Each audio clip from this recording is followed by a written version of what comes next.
Hi students, today we are discussing here another topic in the alimentary canal. The last topic is the distal most part of the alimentary canal. It is the exit point, you call it the anal canal. You know that anal canal is continues where the second last part of the alimentary canal, that is the rectum, finishes. And we have already told you that the rectum finishes at the level of the tip of the coccyx and at the level where pelvic cavity proper finishes, means just above the pelvic diaphragm the rectum finishes, which you know that already has started from the continuation of the sigmoid colon at the level of the third sacral vertebra. But here this rectum finishes, and immediately you see that suddenly and abruptly the alimentary canal will change its all characteristic features, and you will see that here that portion will no longer be called as the rectum, you call it the anal canal, because it is more canalicular and its characteristic features have totally changed here. Means above the pelvic diaphragm is the pelvic cavity proper, and below the pelvic diaphragm is the perineum. So above the pelvic diaphragm is the pelvic cavity proper, though not in the entire pelvic cavity proper, almost half of it was the rectum. Totally 100% rectum is lying in the pelvic cavity proper, and 100% anal canal is lying in the perineum. It will run in the bony perineum and will run in the soft tissue perineum until it will appear at the surface through an orifice that is called the anus, where it will be lined by now the skin of the perineal region.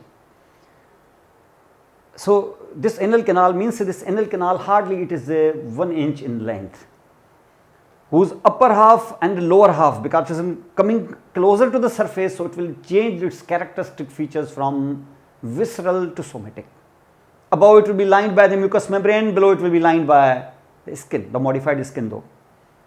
So you will see that this area is very important, and if you are actually seeing here, so that means the anal canal extends from the end of the rectum until the anus here. You can say end of rectum is actually the beginning of anal canal, so you can call it now anorectal junction. So that means anal canal extent is 1 inch, and it starts from the anorectal junction, and anorectal junction you know that already is anorectal junction, and this junction means above is rectum, below is anal canal, and above is rectum, below is anal canal, and they are not at 180 degree because of the pivorectal is tone. The anal canal is actually anorectal angle is pulled from front, and it actually bends like here. So anorectal angle bends here, rectum remains straight, and anal canal is projected, or anal canal actually extended. It will be backward here, and angle of anorectal angle will become which would have been actually 180. Now it is 90, even less than 90, even 80 degree, and this will be one of the factors of the fecal continence. And this is the tone of the anorectal angle, anorectal say pivorectalis fibers, which will maintain this angle, that is called the anorectal angle.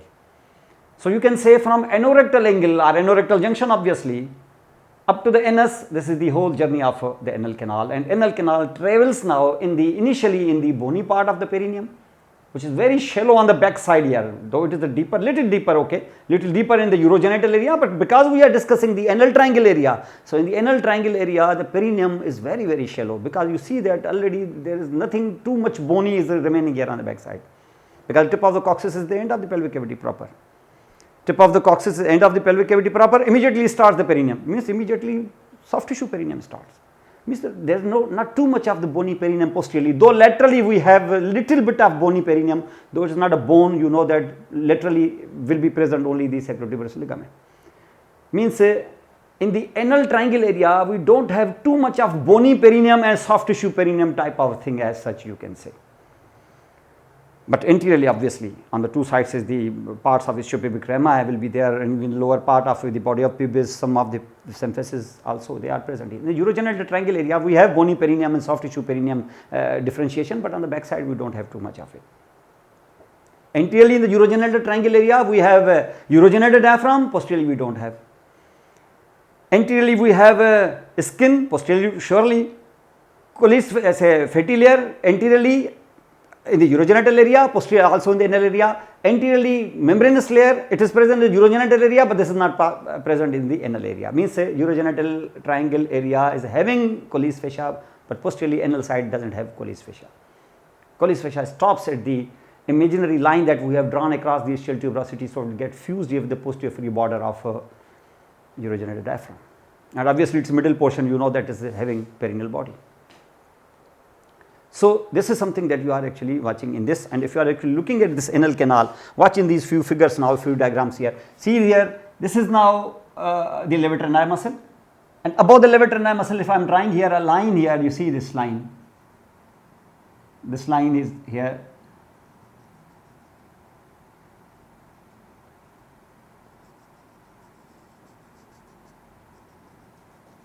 Above that, this is pelvic diaphragm.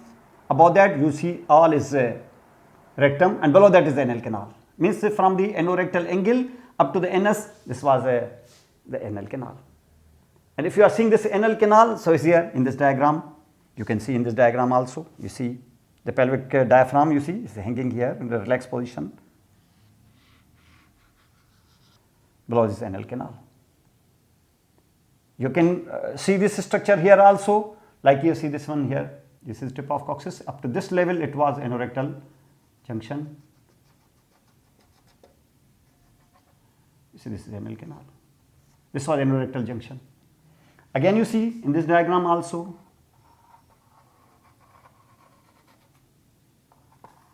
This is anal canal. Above that, rectum. This is a levator ani muscle. In this diagram, same here. So this was the anal canal. This is the extent of the anal canal. The extent of anal canal means rectum and the anal canal have almost, you say it is a part of alimentary tract, means it has the same characteristic features, histologically same. Inside it will have the mucous membrane, will have lamina propria, etc. Mucous membrane, all these things are there. Till you reach to the outside, it will have internal, I say, inner circular musculature, smooth muscle, and outer longitudinal, same, it is there. So inner circular and outer longitudinal. So you can watch here inner circular muscles. So you can see here inner circular muscles are there. These are inner circular muscles. And we have outer longitudinal also. Inner circular and outer longitudinal. Now in this almost in the upper two-thirds of the anal canal, inner circular muscle is very much thickened. The inner circular muscle is too much thickened here. You see this too much thickened inner circular muscle is present.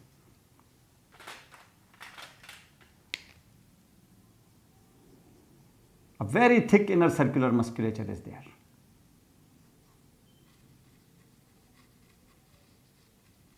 That inner circular muscle present in the upper two-thirds, not in the lower one-third, I say. Upper two-thirds, I say upper half, but it is in upper two-thirds. Upper two-thirds in the inner circular muscle, which is actually present here. That upper two-thirds thickened inner circular musculature is called the internal anal sphincter. Similarly, you have seen such a thickenings of the inner circular musculatures at the other places of the alimentary tract also. Like at the terminal part of the ileum, there was ileocecal sphincter, same inner circular muscle thickening.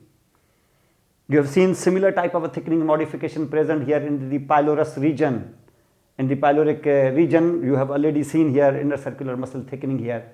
You call it pyloric sphincter. These are same. And here the last sphincter, you see one of the three sphincters here. Last of the three sphincters present here in this anal canal's proximal two-thirds. This is called anal sphincter. This will call the internal anal sphincter. And this will be surrounded here by the outer longitudinal fibers. And when the outer longitudinal fibers will be there, you see, I'm drawing it with the black color, okay. This is outer longitudinal fibers. And outer longitudinal fibers, we see that when they come down here, you see, outer longitudinal fibers which are coming down here, by the time they are reaching here, they will reach here, down till the skin comes. So they will get fused and they will get attached with and will become fused with the dermis of the skin. And by that time, you see already anus is present. Means it will come down will not actually, when it coming down here, reaching here to the dermis, I say dermis of the skin around the anus, perianal skin, the dermis of the perianal skin, these inner circular muscles, outer longitudinal fibers are coming here, here, here. It will not be no longer be muscular, they will become fibroelastic, and they are coming here and will get like here. So they will be in strains here, and this strains will get attached with the perianal skin, not from this side, from anteriorly, posteriorly, from all sides circumferentially, and they have tight control over them, and they can even pull them so that the skin around the anus will become corrugated. This corrugation is because of this also, but they say that in this perianal skin, the fat which is present or the connective tissue which is present, some of the connective tissue is modified into the skeletal muscle, and this is the tone of those skeletal muscle in fact will cause the corrugation of skin around the anus. That is why that muscle is called the corrugator of the skin of the anus, but surely we do not name it like this. There will be technical terminology, and this is technical term, means corrugator of the skin around the anus, means corrugator of the skin of the anus. That is why we call them corrugator of what? Of skin. That is why we say corrugator cutis. But whose skin? Because only skin is not enough, the third word is used here. It is called the ani. You call them corrugator cutis ani. And this corrugator cutis ani muscle is in fact is a modification of the mesenchyme or something that is present here. This surrounds here. Usually the corrugation of the skin around the anus is because of this, not just because of the attachment of these longitudinal muscle fibers. I have told you the longitudinal muscle fiber, they have the end now here, so they will get fused here, they can get anchored with this here. So longitudinal muscle fibers will be actually be attached with this, because this is the end here. Alimentary canal is no longer beyond that. So this is the longitudinal and circular muscle fibers, something that you have actually seen here. So I am telling you, it's not just we have this internal anal sphincter, but outside, because you know that the outside when the anal canal is now entering into the perineum, from all sides, because there is no sphincter, there is no diaphragm, you can say anteriorly we have urogenerated diaphragm, which is giving passage here to the urethra, and in case of female the vagina also. So that vagina and urethra can be controlled voluntarily, because they are passing through this skeletal muscle whose name is the sphincter urethral muscle. So they both are actually compressing them. So when there is any desire of the maturation, we can hold that. But who is holding the anal canal? Anal canal is having the internal anal sphincter, and when the defecation reflex starts, the internal anal sphincter it relaxes. And there is a contraction when peristalsis which is coming from above, the feces can go out. Then how we will control it? That means we need another type of a skeletal muscle type of a diaphragm here also, but we do not have any anal diaphragm. But we need anal diaphragm, we do not need anal diaphragm, we need a muscle which should be controlled, which should be voluntarily controlled, and that voluntary controlled muscle is actually present outside the longitudinal fibers. With the outside the outer longitudinal muscles, there is another skeletal muscle is present which is surrounding the anal canal. Means if the anal canal is there, this will be a sphincter, this is skeletal muscles here, which is called the external anal sphincter, that will surround them just like this, just like I am actually holding it like this, my three fingers like this. And when it will be contracting, here, the lumen of the anal canal will be compressed. Means voluntarily we can hold the feces. This is just like here. So we need to control it. We need to we say collapse the lumen of the urethra. We need diaphragm. We actually ask the urethra to pass through the diaphragm so that we can compress it. Actually, for compressing the lumen, we need the skeletal muscle, not necessarily diaphragm. Here it was a full sheet, because it's not just the urethra, it was the vagina also. But here, because behind we have just the one anal canal, so we do not need any diaphragm. We need only what? We need only the compressing muscle or voluntary muscle around the entire circumference of the anal canal. Just like you see, you have thread and you are or you have got here a bandage which you are revolving around your entire finger here. Your total finger will be hidden by this bandage here. This is the skeletal muscle. This skeletal muscle is called the external anal sphincter. As external anal sphincter is present now, external anal sphincter is important actually to understand. Now, external anal sphincter, basically if you are actually look at the external anal sphincter, look at this diagram. This diagram has been actually shown because of this. Now see, this is the sagittal section, this is your anal canal. Now above this, now this red color which you are actually seeing here, this one, this is puborectalis of the levator ani. Means when I am actually drawing this line means I am drawing this line across the anorectal angle. Means above this is rectum and below this is anal canal and this is anus. So I am looking for this because I am below that. These are the puborectalis fibers, you see, forming a syringe. So that the tone will make actually the anal canal directed posteriorly to the anal triangle area of the perineum. Anal triangle area which will not offer you any diaphragm, which will not even offer you any Colles fascia. So it will offer you only the fate. So that means the fate in fact will, if it is a fate here, because there is no diaphragm, no Colles fascia, so the fate will fill the gap until the undersurface of pelvic diaphragm comes, under the undersurface of levator ani muscle comes. So all fate fills now here. So from that means the anal canal is totally surrounded by the fatty layer, you can say, but this is not fatty layer, this is compact bodies of the fat. You see these fatty bodies, and that area which is around the anal canal, the ocean of the fat in which the anal canal is very comfortably hanging in the middle. This fat on either side is actually occupying here a fossa. That fossa is called istiorectal fossa, precisely istioanal fossa, because here rectum is not there. It is the anal canal in the perineum. So istiorectal fossa is the part of the perineum, but on which side? In the anal triangle area. But that can even go to the urogenital area also. We will actually discuss this in the istioanal fossa. But you see, these are the fat bodies which are present here. But watch this now, the anal canal here. So you are watching here the anal canal. So in the anal canal especially, you are actually watching. So in this anal canal, and we are discussing here, we try to focus on the external anal sphincter. See this external anal sphincter. We are showing you three parts of the external anal sphincter, though they are not actually three parts, are separate as such. They are having a combined external anal sphincter, a single body you can say, but you can say its upper part, its middle part, its lower part here. Lower part is so low that is even just under the skin. You can call this lower part as the subcutaneous part. So this portion, you see this portion, this one. This is called the subcutaneous part of the external anal sphincter. And here you can see this one here. This is in a coronal section, and this you are actually watching also in a coronal section, but you see this will be here. In cut here, this is in coronal, this is in sagittal. This is in coronal section you are taking. And in this cut part of, this is the cut edges, you see, cut surfaces of the last part of the external anal sphincter here. So much close to the skin, you see that. This is called subcutaneous part of external anal sphincter. Subcutaneous part. This is the third part, you see the last one. After that, you see the next one is coming here, this one. This is third, this is second. This one is called superficial part. This is superficial part of external anal sphincter, so much so that this top one, this is called a deep part. Deep part of external anal sphincter. Superficial part of external anal sphincter.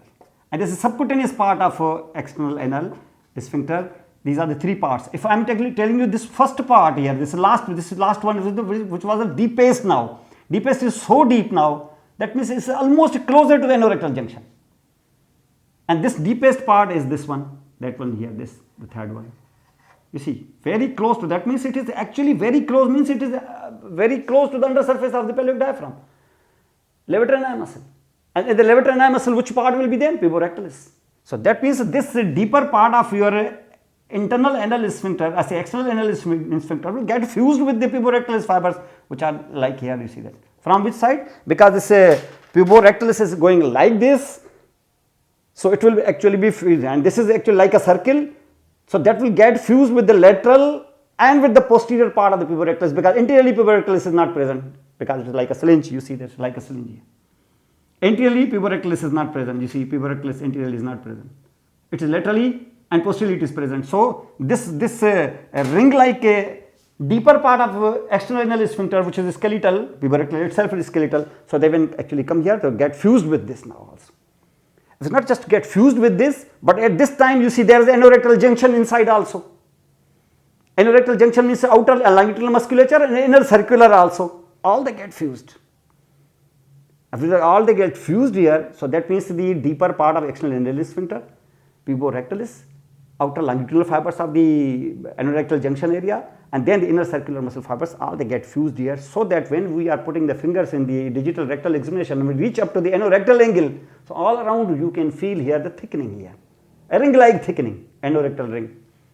And the composition of anorectal ring will be the fusion of these 4 muscles from inside out or from outside in. If you see inside out, means the inner circular, outer longitudinal, the part of the external anal sphincter and the puborectalis.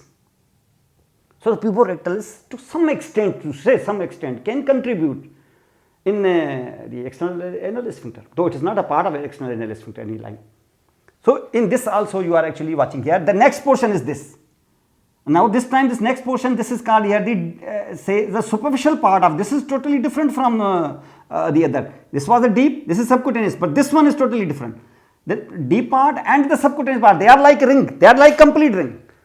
Deep part is like a complete ring, subcutaneous part was like a complete ring, but the middle portion, that is called the superficial part of the external anal sphincter, it is like a spindle like, you see that, it will like a spindle, means it will be like this.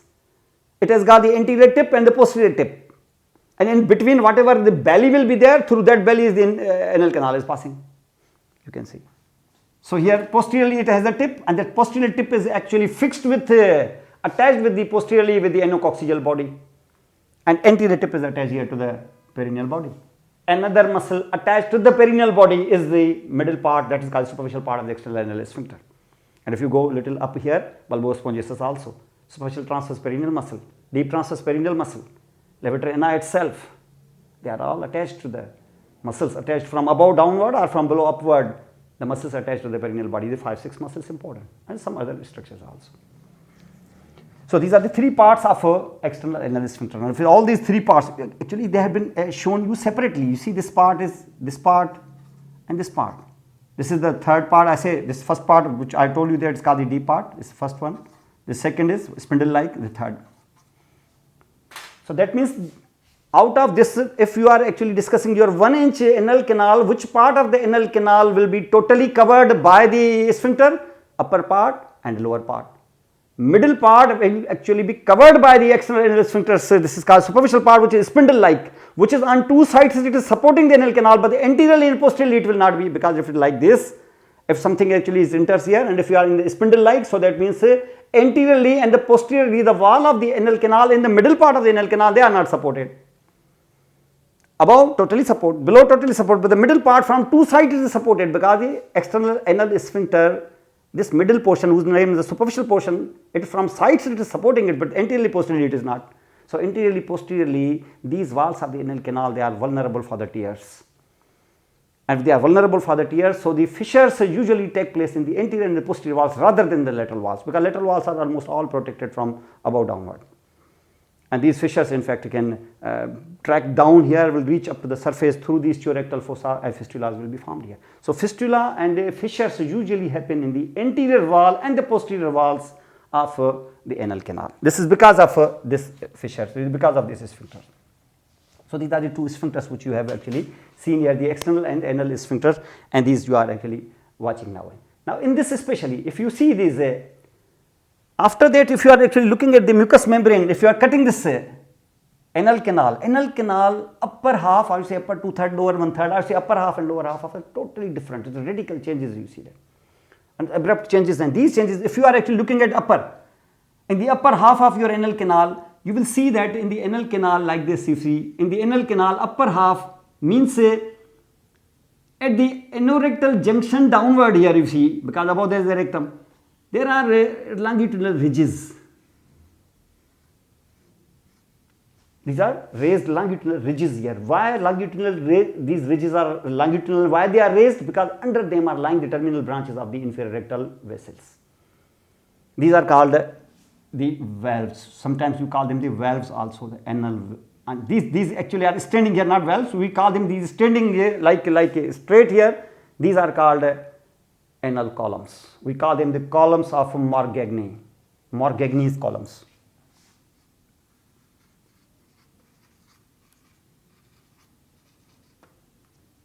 This is the name of scientist. These are called the columns of Morgagni.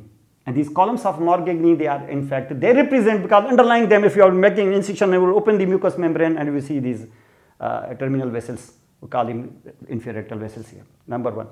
And the upper ends of these columns of Morgagni, they represent the anorectal angle, anorectal junction. Or anorectal junction, you can say anorectal angle is also there, anorectal ring was also there.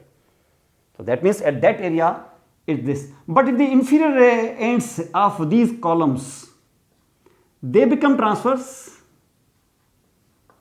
If you like this here, I am showing you this is anal canal, for example. I am making, okay, 3 columns, for example. 3 columns of Morgagni, like here, number 1, number 2, okay, 3. There are many of them. So they will be here. Inferiorly they end here, and end means they will become transverse. And these transverse terminations of these columns are called valves. You call them anal valves. And these are called here the anal valves. I mean, say, if these are called the anal valves,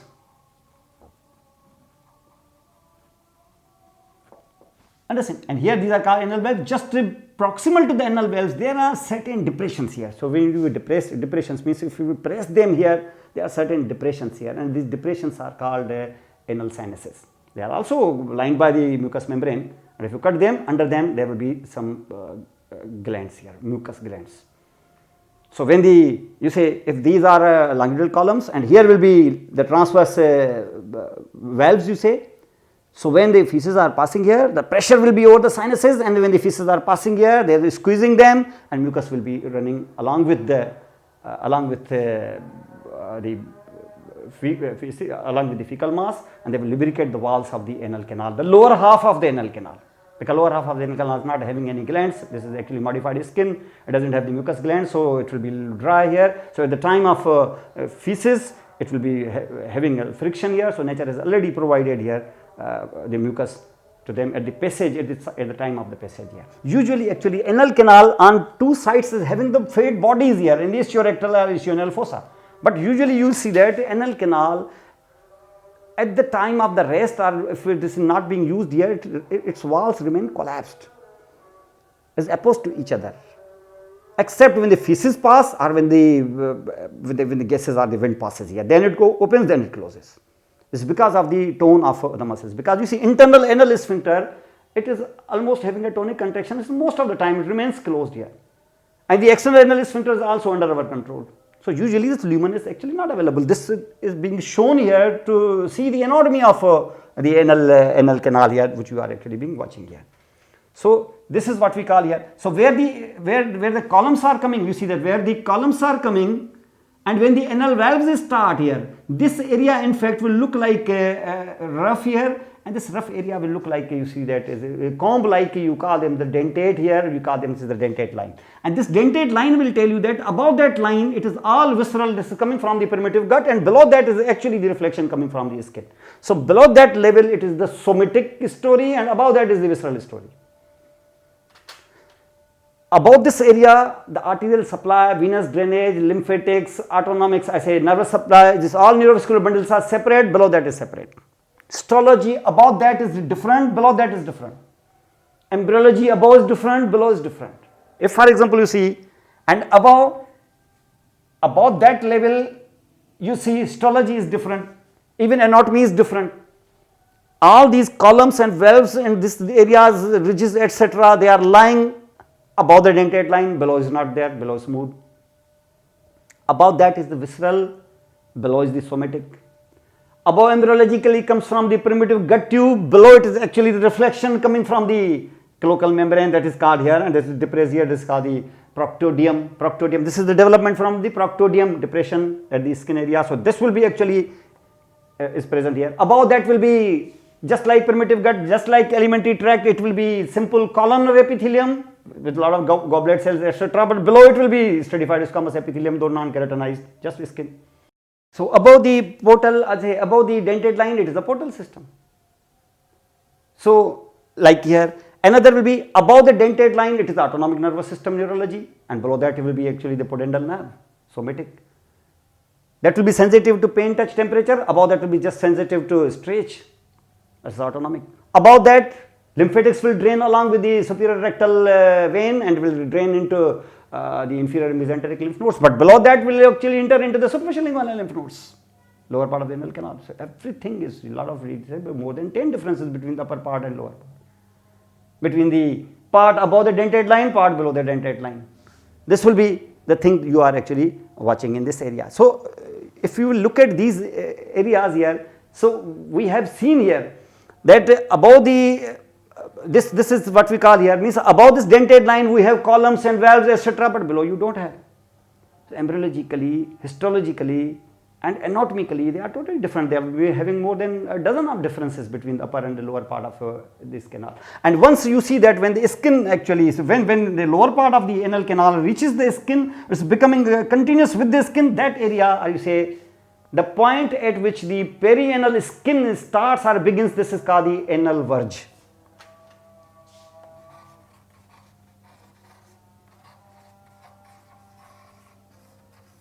This is called the anal verge now.